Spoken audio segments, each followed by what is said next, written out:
Hello friends, स्वागत है आपका सी एस सिंपलर पर।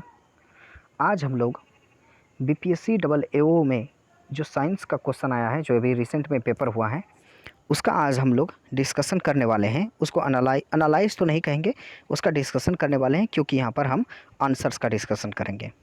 तो चलिए शुरू करते हैं। देखिए, पहला क्वेश्चन है the factors in the formation of new species are. ठीक है, इस यहाँ पर हिंदी का भी स्लाइड लगा हुआ है, आप लोग टेंशन मत लीजिएगा। देखिए क्या है, नई नस्लों में प्रादुर्भाव के कारक क्या हैं। ठीक है, तो हम सभी में तो नहीं पढ़ेंगे, आप जो हिंदी वाले हैं वो देख लीजिएगा। हम पीडीएफ शेयर कर देंगे। मेरा एक टेलीग्राम चैनल है जीएस सिंपलर, वहाँ पर आप जुड़िए, वहाँ पर आपको इसका पीडीएफ मिल जाएगा। दूसरी बात, यहाँ पर जो हम आंसर आपको बताने वाले हैं, ये जो डिस्कशन करने वाले हैं यहाँ पर, देखिए 95% सही है। ठीक है, आप 95 नहीं 98% सही ले लीजिए। 2% की कोई गारंटी नहीं है। आयोग किसी भी आंसर को इधर उधर कर सकती है, वो उसका नेचर है।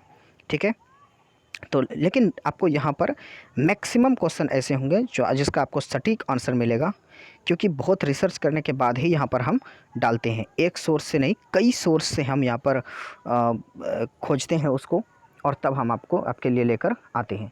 तो चलिए शुरू करते हैं। देखिए, पहला क्वेश्चन है the factors in the formation of new species are. इसमें आंसर ई होगा, क्योंकि यहाँ पर देखिए आंसर जो इसका एक्चुअल होना चाहिए वो आइसोलेशन और वेरिएशन होगा, और आइसोलेशन एंड वेरिएशंस का यहाँ पर कोई भी ऑप्शन नहीं है, तो ये ऑप्शन ई होगा, यानी नन ऑफ द अबव। चलिए नेक्स्ट चलते हैं। क्या है, यहाँ बोल रहा है which colour is the blood of crayfish.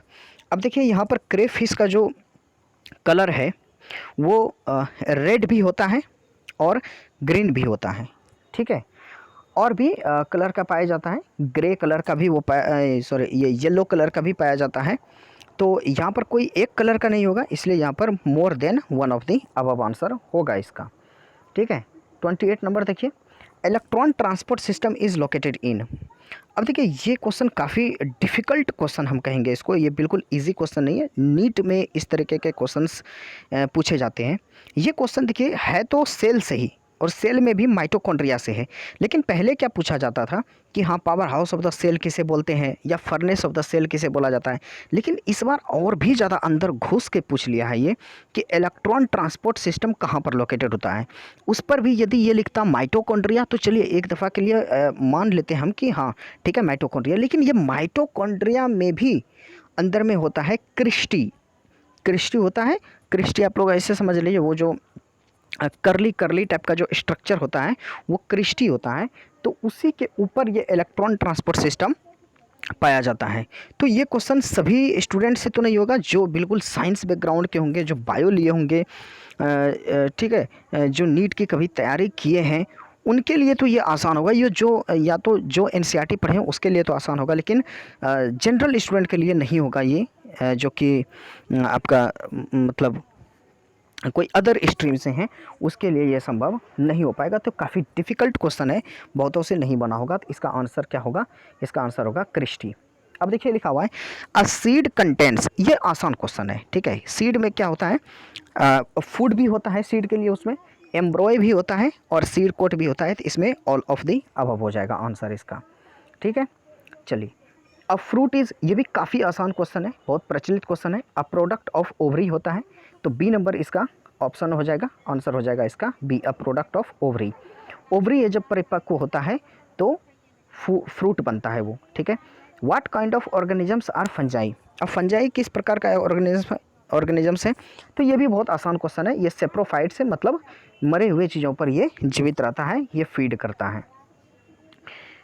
उसके बाद है which of the following is used in the brewing of beer. ये भी बहुत आसान है। ब्रेविंग ऑफ बियर का मतलब क्या होता है, जो दारू होता है, दारू वो कैसे बनता है, तो यीस्ट से बनता है। वो किससे, यीस्ट से। किसका ब्रेविंग कराते हैं हम, यीस्ट का। ठीक है, आगे बढ़ते हैं। Air pollution effects are usually found on, कहाँ पर पाया जाता है, यानी कि एयर पोल्यूशन का इफेक्ट्स कहाँ पर दिखता है, तो वो लीव्स, पत्तों पर दिखता है। ठीक है, 33 नंबर का हो जाएगा ऑप्शन आपका बी। यहाँ पर देखिए हिंदी भी है, आप हिंदी देख सकते हैं। यहाँ पर जो हिंदी वाले विद्यार्थी हैं, देखिए यहाँ पर जो टिक लगा हुआ है ये हम नहीं लगाए हैं, ये जिसने मुझे पेपर भेजा है, जहाँ से मैं डाउनलोड किया हूँ, उसका ये लगाया हुआ है। तो आप जो हम आंसर ऊपर में दिए हैं, आप उस पर भरोसा करिए और उसी को सही मानिए, ठीक है। उसके बाद है the optical phenomena twinkling of stars is due to, ये तो सीधा सीधा क्लास 10 का जो आपका एक्सरसाइज वो चैप्टर 2 है, फिजिक्स का चैप्टर 2, उसका ये क्वेश्चन है। द कलरफुल वर्ल्ड करके जो है एक चैप्टर है फिजिक्स में, तो उसका क्वेश्चन है एटमॉस्फेरिक रिफ्लेक्शन होगा। सॉरी माफ़ करिएगा, यहाँ पर थोड़ा सा देखने में हमको मिस्टेक हो गया। एटमॉस्फेरिक देखिए रिफ्लेक्शन में यहाँ पर हम ए में लगा दिए हैं, माफ़ी चाहते हैं आपसे। यहाँ एटमॉस्फेरिक रिफ्रैक्शन होगा, यहाँ पर थोड़ा हमको विजुअलिटी में थोड़ा दिक्कत हो गया, इसलिए यहाँ पर ए लगा दिए। सी नंबर इसका ऑप्शन होगा एटमॉस्फेरिक रिफ्रैक्शन, ठीक है, रिफ्लेक्शन नहीं होगा। मैं फिर से रिपीट कर दे रहा हूँ, optical phenomena twinkling of stars जो है ये एटमॉस्फेरिक रिफ्रैक्शन होगा, अपवर्तन होगा, ठीक है, परावर्तन नहीं होगा। तो सी इसका ऑप्शन होगा, आप लोग याद रखिए क्या होगा, सी होगा इसका ऑप्शन, ठीक है। यहाँ हम थोड़ा लगा कर भी दिखा देते हैं आप लोगों को, एक सेकंड में पेन ले लूँ। चलिए यहाँ पर देखिए ये सी ऑप्शन होगा इसका, ठीक है, यहाँ पर ये सी होगा ऑप्शन। क्लियर है बातें? चलिए ठीक है, आगे बढ़े हम यहाँ। चलिए, which with the increase of pressure the boiling point of any substance, किसी भी सब्सटेंस का बॉइलिंग पॉइंट क्या होगा यदि उसका प्रेशर इंक्रीज कर देते हैं। बहुत आसान क्वेश्चन है, आप जनरल लाइफ में भी देखते होंगे। प्रेशर कुकर में क्या होता है, किसी भी चीज़ को डालते हैं तो वो जल्दी पक जाता है, ठीक है। इसका कारण क्या है, क्योंकि प्रेशर कुकर अंदर में एक प्रेशर क्रिएट करती है, जिसकी वजह से उसके अंदर जो भी चीज़ हम डालते हैं, जो भी सब्सटेंस डालते हैं, उसका बॉइलिंग पॉइंट इंक्रीज़ हो जाता है, और बॉइलिंग पॉइंट इंक्रीज़ हो जाने के कारण वो जल्दी पक जाता है। तो 35 का ए होगा। Bolometer is use to measure, heat radiations के लिए यूज़ करते हैं बोलोमीटर, यानी कि इसका ऑप्शन क्या होगा, बी होगा। तो बोलोमीटर हम किस चीज़ के लिए यूज़ करते हैं, किस चीज़ को मेज़र करने के लिए, तो हीट रेडिएशंस को मेज़र करने के लिए यूज़ किया जाता है। काफ़ी इम्पॉर्टेंट है ये, आपके आने वाले जो री एग्ज़ाम है 67 बीपीएससी का, उसमें भी बहुत ज़्यादा इंपॉर्टेंट है। आप लोग अच्छे से सेशंस को देखिए और कमेंट ज़रूर करिए। देखिए कमेंट आप करते हैं ना तो मुझे काफ़ी हम उल्लासित हो जाते हैं कि हाँ कुछ रिस्पॉन्स मिल रहा है, नहीं तो ऐसा लगता है वन वे कम्युनिकेशन बस हो रहा है। देखिए है तो वन वे कम्युनिकेशन, लेकिन आप लिख कर तो अपनी भावनाओं को जता ही सकते हैं ना। मुझे मोटिवेशन कहाँ से मिलेगा, आप लोगों के कमेंट से मिलेगा। ज़रूर लाइक करिए, कमेंट करिए और सब्सक्राइब भी करिए। काफ़ी मेहनत से, काफ़ी रिसर्च के बाद हम आपके लिए यहाँ पर लेकर आते हैं। देखिए हम आप ही लोगों के मदद से आगे बढ़ सकते हैं। आप इन चीज़ों को प्लीज़ समझिए और अच्छा लगे तो लाइक ज़रूर करिए, और अगर आपको इस पर डिटेल्ड एनालिसिस चाहिए तो आप हमें कमेंट करके बताइए, हम ज़रूर से ज़रूर प्रोवाइड करवाएंगे 100%। चलिए आगे बढ़ते हैं। The study of production properties of ionic state of matter in the physics is called, इसे एटॉमिक फिजिक्स बोला जाता है, ठीक है। Study of production properties of ionic state of matter in the physics, इसे क्या बोलते हैं, एटॉमिक फिजिक्स बोलते हैं। इसका ऑप्शन ए सही है, ठीक है। अब देखिए ये 38 नंबर बनाने वाला क्वेश्चन है, हम यहाँ पर बनाएंगे तो नहीं, ठीक है, लेकिन आपको हम बता देते हैं तरीका, कुछ भी नहीं है। वेरी एकदम इजी क्वेश्चन है, एकदम इजी क्वेश्चन है, एकदम हलवा है, कुछ नहीं है। सिंपल सा बात करा है, ये अननोन आर है, आपको आर की वैल्यू जाननी है। यहाँ पर 2 ओम है, ये है। पहली बात देखिए ये सीरीज सेक्शन में है, सीरीज कनेक्शन में है।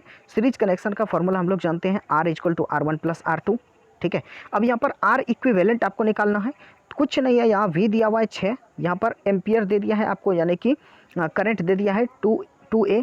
तो क्या होता है V = IR, यानी कि यहाँ पर R बराबर क्या हो जाएगा, V/I। तो V कितना है यहाँ पर देखिए आप 6, और I कितना है यहाँ पर 2, तो 2 तिया 6, ठीक है।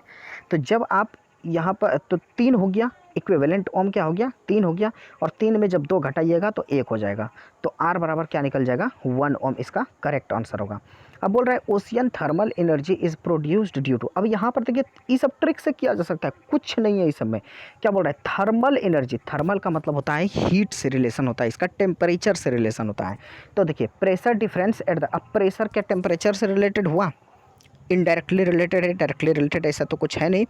प्रेशर डिफरेंस, तो ये मैकेनिकल वाला कुछ चीज़ हो गया, तो ये ए नंबर ख़त्म हो गया। सी देखिए बोल रहा है stored energy stored in the waves, तो energy stored in the waves ये मैकेनिकल टाइप का कुछ चीज़ हो गया, तो ये भी होगा नहीं।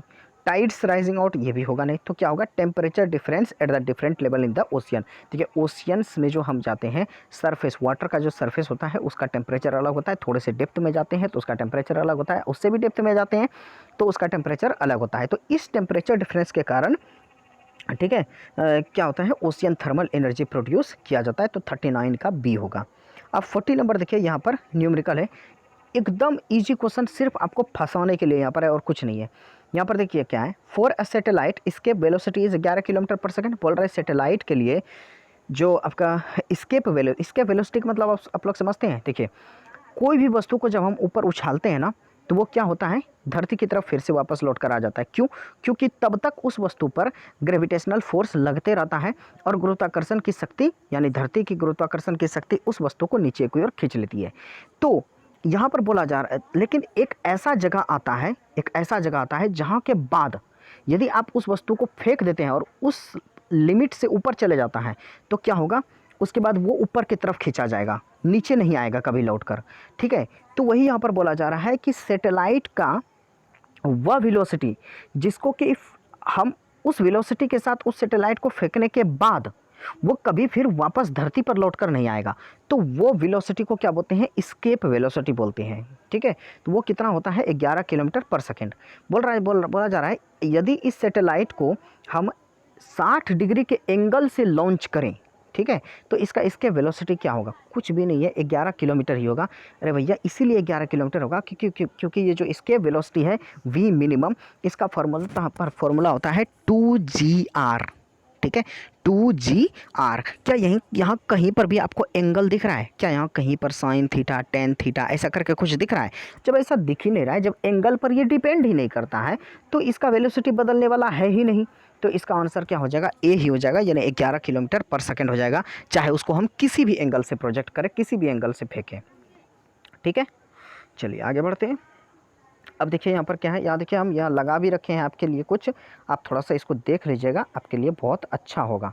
ठीक है, क्या बोल रहे हैं, अ सेकेंड पेंडुलम। समझिए बात को, सेकेंड्स पेंडुलम का क्या मतलब होता है, ऐसा पेंडुलम जिसका टाइम पीरियड, ठीक है, या ऑसिलेशन टाइम पीरियड 2 सेकेंड होता है। ठीक है, तो उसको बोलते हैं सेकेंड पेंडुलम। बोल रहा है इसको हम एक रॉकेट पर रख देते हैं और रॉकेट पर रखकर इसको हम क्या करते हैं, तो रॉकेट पर रखने के बाद क्या होगा, it's period of oscillation decreases. इसका पीरियड ऑफ ऑसिलेशन यानी कि इसका जो टाइम पीरियड है वो डिक्रीज होगा यदि रॉकेट क्या होगा, रॉकेट ऊपर जाएगा, रॉकेट नीचे आएगा, रॉकेट कांस्टेंट रहेगा, या क्या रहेगा, या ऑप्शन से दिया हुआ है। तो सीधा सा बात बोला जा रहा है, एक सेकंड पेंडुलम है, इसको रॉकेट पर रखते हैं तो ऐसा रॉकेट का कौन सा स्थिति बनेगा कि इसका जो टाइम पीरियड है वो घटने लगेगा। तो यहाँ पर हम एक्सप्लेनेशन भी डाल दिए हैं। देखिए, ये स्यूडो फोर्स का ये एक हो जाता है कंसेप्ट। यहाँ पर आप वैसे टाइम पीरियड को समझ लीजिए, जो पेंडुलम का टाइम पीरियड है उसको निकालने का फॉर्मूला क्या होता है, 2π√L/g। तो या तो ये देखिए 2π तो कांस्टेंट नंबर है, या तो ये लेंथ पर डिपेंड करेगा, यानी पेंडुलम आप समझ रहे हैं ना, पेंडुलम में एक देखिए रस्सी लगा हुआ होता है ऐसे करके, और ऐसे ऐसे करके घूमते रहता है, घूमता नहीं है मतलब पेंडुलम करते रहता है। ठीक है, टू एंड फ्रो मोशन करते रहता है, तो ये या तो लेंथ बढ़ाएंगे तो उस पर होगा डिपेंड, और या तो जी। तो अगर जी की बात करें, यहाँ पर लेंथ तो कुछ कर नहीं रहे हैं हम, जी में ही चेंजिंग होगा। अगर रॉकेट ऊपर जाएगा तो जी किधर लगते रहेगा, नीचे लगते रहेगा। जी क्या होता है, एक्सेलरेशन ड्यू टू ग्रेविटी, और एक्सेलरेशन ड्यू टू ग्रेविटी कहाँ लगता है, धरती की ओर लगता है। ठीक है, तो अगर ये जी का वैल्यू बढ़ेगा तो टाइम पीरियड घटेगा। तो ऐसा स्थिति हमको खोजना है कि इस चारों ऑप्शन में जहाँ पर ये जी का वैल्यू क्या हो, जी का वैल्यू बढ़ना चाहिए। तो कब बढ़ेगा, अगर देखिए comes down with uniform acceleration, अगर रॉकेट यूनिफॉर्म एक्सेलरेशन से नीचे आएगा तो इसका स्यूडो फोर्स ऊपर लगेगा। जब इसका स्यूडो फोर्स ऊपर लगने लगेगा तो एक्सेलरेशन ऊपर हो गया, ग्रेविटी वाला नीचे लग रहा है, तो जी माइनस ए हो गया क्योंकि डायरेक्शन चेंज हो गया। तो यहाँ पर जी तो और घट ही जाएगा ना, जी में कुछ घटा दिया, मान लिया जी है कितना 10, अब एक्सेलरेशन ऊपर की तरफ लग रहा है 2, तो दोनों डायरेक्शन अलग है, तो 10 में 2 8, ये तो घट ही गया ना, घटना नहीं है बढ़ना है। तो कौन सा वो होगा, देखिए यहाँ पर moves up with the uniform velocity, इसका डी सही जवाब होगा। यहाँ पर हम एक्सप्लेनेशन दे दिए हैं, आप लोग देख लीजिएगा, अगर मेरी बातें आपको समझ में ना आई हो तो यहाँ से आपको एक्सप्लेनेशन से समझ में आ जाएगा। बोल रहा है एक फेम्टोमीटर किसके बराबर, बहुत आसान क्वेश्चन है, 10 की पावर -15 मीटर हो जाएगा इसका जवाब। लाइट ईयर एकदम घिसा पिटा क्वेश्चन है, पिछली बार भी 67 बीपीएससी में भी आया है, 66 में भी आया है, आते रहता है ये क्वेश्चन, डिस्टेंस का ये यूनिट है, ठीक है। Which of the following is an analgesic, बोल रहा है एनाल्जेसिक किसको कहते हैं, कौन सा है इसमें। देखिए एनाल्जेसिक क्या होता है, पेन किलर होता है, ठीक है। पेन किलर मतलब दर्द से छुटकारा मिलता है। पेनिसिलिन यहाँ पर नहीं होगा, क्यों नहीं होगा पेनिसिलिन, पेनिसिलिन एंटीबायोटिक होता है, ठीक है।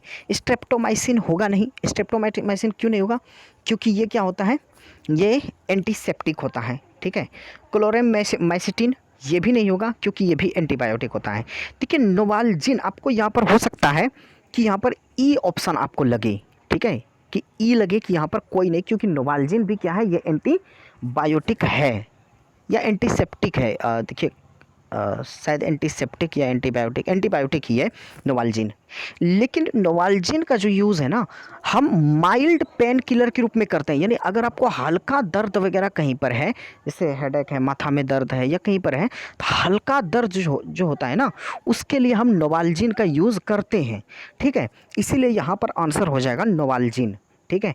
लेकिन फिर भी इस पे एक कन्फ्यूज़न क्रिएट ये होता है कि हो सकता है बीपीएससी ई मान ले, क्योंकि नोवाल्जिन का डायरेक्टली यूज़ वो एंटीबायोटिक के रूप में ही होता है, ठीक है। लेकिन इसका एक और भी चीज़ लिखा हुआ है बुक में कि ये माइल्ड पेन किलर के रूप में वर्क करता है, तो मेरे हिसाब से तो नोवाल्जिन आंसर होना चाहिए। अब देखिए आयोग क्या करती है, आयोग का कुछ नहीं कह सकते, आयोग जो है वो दादा है, वही जो करेगा करेगा, हम कुछ नहीं कर सकते हैं, ठीक है। हम तो अपना जो एनालिसिस किए हैं, जो पढ़े हैं, अपना ज्ञान जो पढ़े हैं वही दे सकते हैं। अब कोई आदमी कोई कानून बनाया, जैसे हमारे देश में कानून है, समझे, कानून समझते हैं ना, कानून है कि कोई भी भेदभाव नहीं करेगा। अब आदमी ज़बरदस्ती भेदभाव करने लगे तो आप क्या करिएगा बताइए, कुछ कर सकते हैं नहीं ना। उसी प्रकार आयोग है वो कुछ जाने या ना जाने, है ना, अगर वो बोलेगी नहीं इसका ई ही जवाब होगा तो ई ही मानना होगा। अब उससे लड़ने झगड़ने तो जाएंगे नहीं हम, तो वही बात है। तो यहाँ पर क्या है, मेरे हिसाब से नोवाल्जिन सही जवाब इसका होना चाहिए। अब देखिए क्या बोलता है, bithionol is generally added to the soaps, मतलब साबुन में बिथ्योनल मिलाते हैं, ठीक है। तो ये किस तरीके का वर्क करता है, तो देखिए ये एंटीसेप्टिक के रूप में वर्क करता है, ठीक है। तो क्या होता है, जब हम साबुन लगाते हैं देखिए अच्छा महक आएगा आपको, वाह मज़ा आ जाता है। पियर साबुन लगाइए, वाह वाह वाह, बहुत मज़ा आएगा आपको। पियर साबुन लगाइएगा, बेहतरीन महक आएगा। कोई भी साबुन आप लगाइए, महक आपको ज़रूर से ज़रूर आएगा।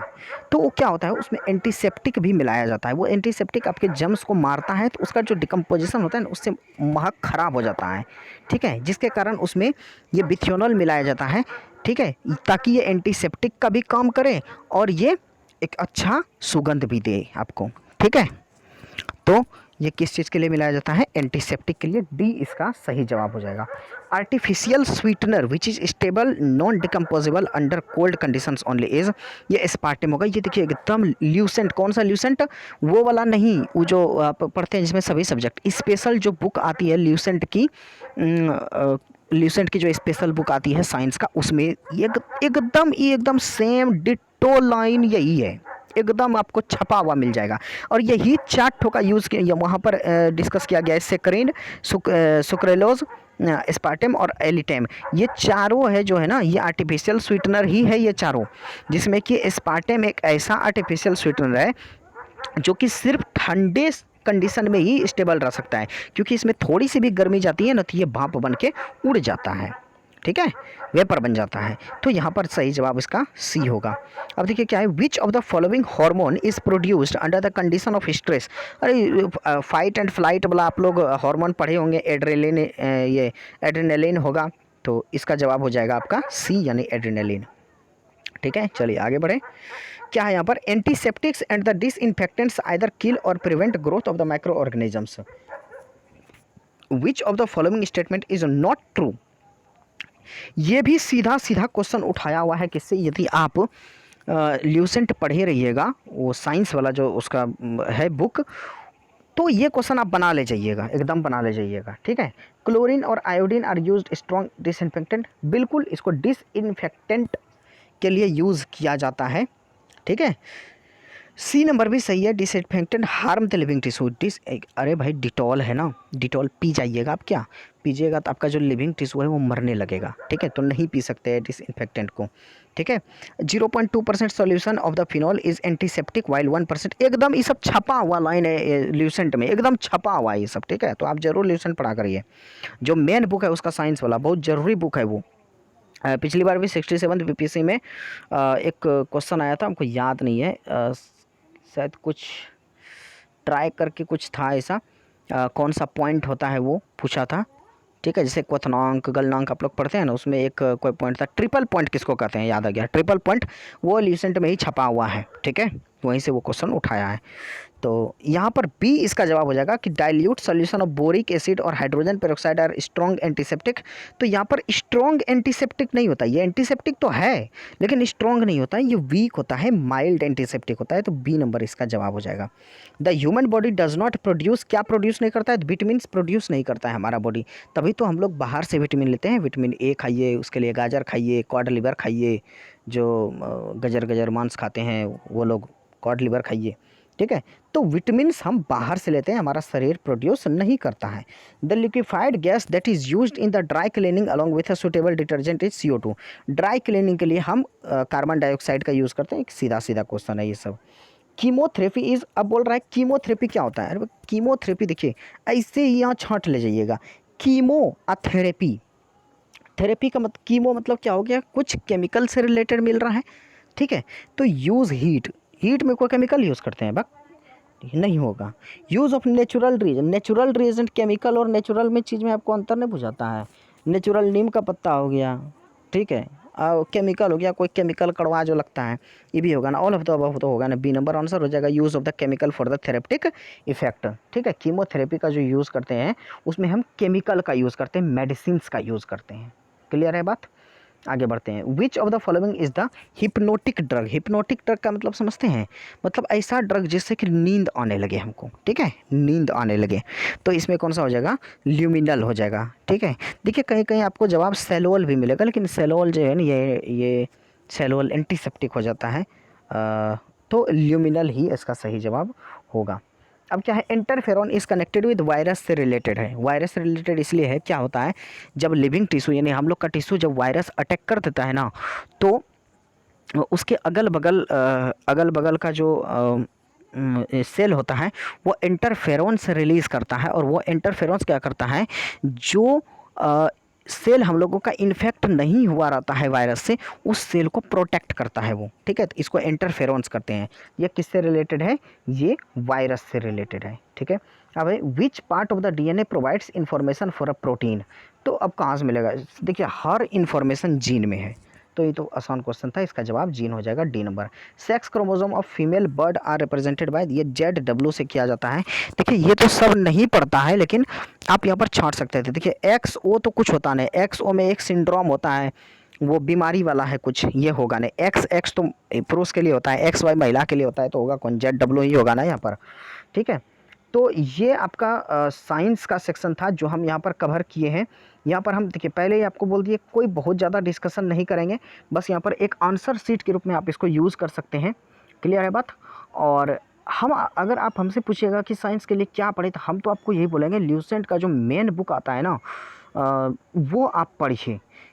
इसमें कम से कम 5 से 6 क्वेश्चन तो ऐसा ज़रूर है जो नहीं बन सकता है, जेन्युइनली अगर हम बात करें, जेन्युइनली बात करें तो नहीं बन सकता है, ठीक है, क्योंकि क्वेश्चन का लेवल ही वैसा है, ठीक है। तो यहाँ आप देखिए कितना क्वेश्चन हो गया, 26, 1 2 3 4 5 6 7 8, यहाँ हो गया 8, हो गया आपका 9 10 11 12 13 14 15 15 हो गया, और उसके बाद देखिए 16 17 18 19 20 21 22 22 हो गया आपका, और यहाँ पर 23 24 25 26 27 28 29 30, पक्का 30 क्वेश्चन आया है इसमें। आप अगर वो वाला ल्यूसेंट पढ़ते हैं तो 25 क्वेश्चन आप कर ले जाइएगा यहाँ से, ठीक है। नहीं तो बाकी और क्वेश्चन बहुत ही टफ भी है इसमें, जिसको कि बनाना सभी विद्यार्थी के लिए संभव नहीं है। तो आई होप कि मेरा सेशन आपको अच्छा लगा होगा। आप अगर अच्छा लगा है तो लाइक करिए, सब्सक्राइब करिए, शेयर करिए अपने दोस्तों के बीच, सपोर्ट करिए बस हमको। आप लोगों के लिए जो बोलिएगा वो लेकर आएंगे हम, ठीक है। और मेरे टेलीग्राम चैनल पर जुड़िए, वहाँ पर बहुत इंपॉर्टेंट इन्फॉर्मेशन सब दिया जाता है, कोर्स से रिलेटेड भी दिया जाता है, सब चीज़ दिया जाता है, ठीक है। तो चलिए, धन्यवाद आप लोगों का। सुरक्षित रहिए, पढ़ाई करते रहिए, मस्त रहिए और बिना टेंशन लिए आगे बढ़ते रहिए। यदि आपका इस बार नहीं भी हो रहा है, कोई टेंशन नहीं है। एक परीक्षा का पेपर मेरा ज़िंदगी से सेटअप नहीं कर सकता है, पहली बात ये समझिए। अरे भाड़ में जाए परीक्षा यार, कितना देखोगे परीक्षा परीक्षा परीक्षा परीक्षा, होते रहेगा ये, ठीक है। तो इतना पैनिक मत होइए, आगे एग्ज़ाम है, उसको एग्ज़ाम को दीजिए, ठीक है। और अपना पढ़ाई लिखाई ठीक से करते रहिए। चलिए, धन्यवाद।